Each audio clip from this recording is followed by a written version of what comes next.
आज विना अनुदानित शिक्षकांचा आंदोलन चालू आहे. त्याचबरोबर गिरणी कामगारांचा सुद्धा एक आंदोलन आणि मोर्चा आहे. आणि ही दोन्ही आंदोलन ज्या घटकांचे आहेत, एक गिरणी कामगार जो या मुंबईतला खरा श्रमिक आहे, ज्यांच्यामुळे ही मुंबई आपल्याला मिळाली, किंवा चले जावच्या आंदोलनामध्ये गिरणी कामगार गांधीजींच्या बरोबर उभा राहिला इथे. आज तो गिरणी कामगार बेवारस आणि बेघर आहे, निराधार.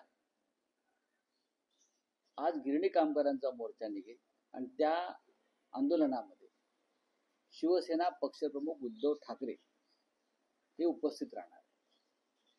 कारण गिरणी कामगार हा महाराष्ट्रासाठी, मुंबईसाठी अत्यंत संवेदनशील विषय आहे. इतक्या वर्षानंतर सुद्धा 50 वर्ष होत आली तरीही गिरणी कामगारांचं जे आंदोलन सुरू झालं होतं, संप आणि आंदोलन, ते आजही संपलेलं नाही. सरकार आली आणि सरकारे गेली. गिरणी कामगारांना घरं देण्याच्या नावाखाली त्यांना कुठे टाकतायत? वांगणी.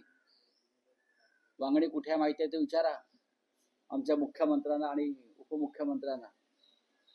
माननीय उद्धव ठाकरे यांनी जे एक प्रस्ताव दिलाय, या गिरणी कामगारांना धारावी पुनर्वसन प्रकल्पाच्या संदर्भात ज्या जागा तुम्ही अडाणीला दिलेल्या आहात, त्याच्यामध्ये गिरणी कामगारांना सुद्धा जागा मिळाव्या, ही आमची मागणी आहे.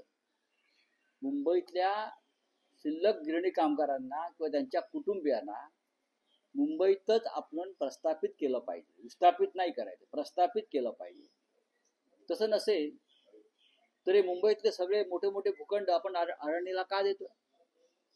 धारावी संदर्भात त्यांना आपण TDR दिलेला आहे, धारावीचा इतका मोठा भूखंड दिलेला आहे.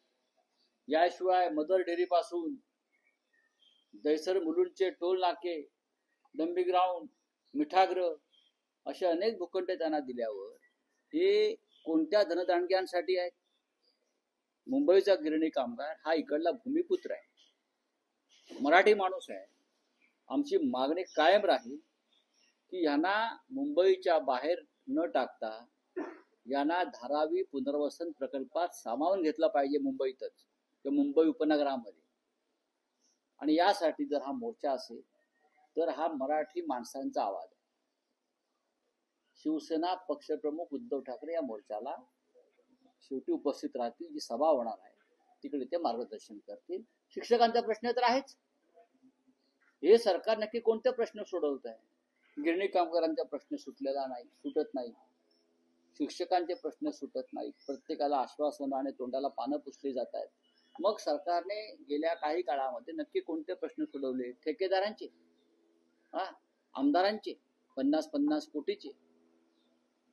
हिंदी सक्ती केली, मराठी माणसाचे प्रश्न तुम्ही वाढवले, चिंता वाढवली. मग सरकार करतंय का? हा एक गंभीर प्रश्न या राज्यापुढे उपस्थित झालेला आहे. गिरणी कामगार आणि शिक्षकांच्या आंदोलनाला माननीय शिवसेना प्रमुख उद्धव ठाकरे यांनी पाठिंबा दिलेला आहे, सक्रिय पाठिंबा दिलेला आहे.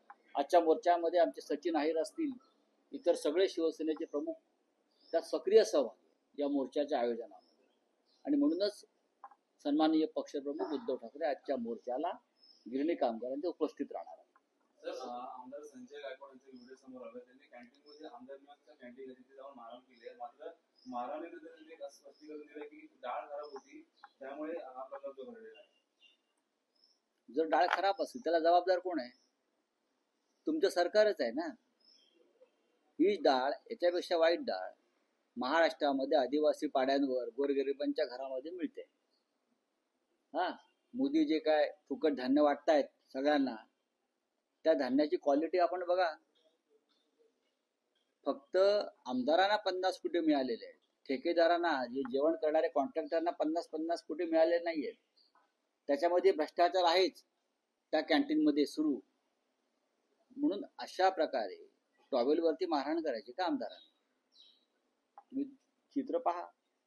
मी आज CMना माझ्या ट्विटरच्या माध्यमातून कळवलंय की ही आपल्या राज्यामध्ये कायदा आणि सुव्यवस्था आहे. आमदारांना कोणालाही मारहाण करायची आणि मग आपली बाजू मांडायची की मला डाळ मिळाली नाही, मला भात मिळाला नाही. मला असं वाटत नाही. तक्रार करण्याचे काही सनदशीर मार्ग आहेत. तुम्ही त्याला मारहाण करण्याआधी सुद्धा विधानसभेत येऊन हा प्रश्न मांडू शकता. तुम्ही मुख्यमंत्र्यांना किंवा संबंधित खात्याच्या मंत्र्यांना पत्र लिहून तक्रार करू शकता. पण तुम्ही त्या गरीब माणसाला, कर्मचाऱ्याला मारहाण केली, त्याचा काय दोष आहे? त्याचा दोष काय? त्या कर्मचाऱ्याचा दोष काय आहे? हे सरकार आणि या सरकारचे आमदार या राज्यातले जे दुर्बल आहेत, जे गरीब आहेत, जे तुमच्यावरती अरेला कार्य करू शकत नाही, तुम्ही त्यांनाच मारताय. कोण घेणार? बघा, आता त्यांचा विषय अंगलट आला. त्याच्यामुळे ते कर्मचारी अमुक तमुक त्यांच्यावर दोष टाकतील. पण मुख्यमंत्र्यांनी जर हा व्हिडिओ पाहिला असेल, ज्या पद्धतीनं निर्घृणपणे त्या कर्मचाऱ्याला मारहाण झालेली आहे आणि सभागृहाबाहेर झाले, सभागृहात नाही, आणि त्या कर्मचाऱ्याला सभागृहात येऊन त्याची बाजू मांडण्याचा अधिकार नाही. तो मुका माणूस आहे, लक्षात घ्या. त्याला बोलण्याचा अधिकार नाही.